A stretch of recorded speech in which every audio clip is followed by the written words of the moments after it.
Ketones are a totally normal part of physiology. They're made in circumstances when either food availability is low or carbohydrate intake is reduced, and that causes us to create ketones in our liver. So ketones in and of themselves are a very normal part of our physiology. As we age, our brains don't process glucose as efficiently.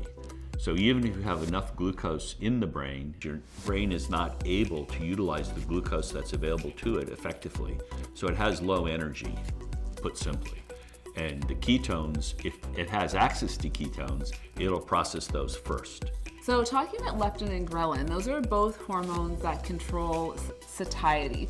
So leptin is a hormone that says I'm full, ghrelin is a hormone that says I want to eat. People are leptin resistant. So they have really high leptin levels but still have a lot of food cravings. So they're hormones that just help to control and manage appetite.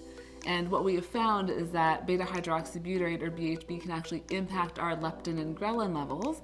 So that's why we experience greater satiety when we consume exogenous ketones or follow a ketogenic diet, because it helps to manage and manipulate these two hormones that say I'm hungry or I'm full, so eat or don't eat. Before PRÜVIT, when we're talking about 5, 6, 7 years ago, the only way to get into ketosis was through intense low carbohydrate ketogenic diet. There's an adaptation period when people go on a ketogenic diet. Myself and Dr. Lowery were doing a lot of research with exogenous ketones. Prior to PRÜVIT, when you go on a low carbohydrate diet and you make ketones and they raise up in the blood, right, that is where all the magic happens. The cost of a ketone back when we were doing research before PRÜVIT could be as high as $1,000 a serving.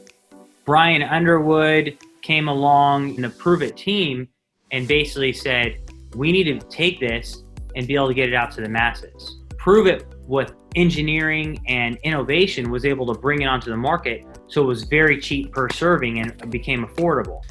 The effects of being in ketosis varies from individual to individual.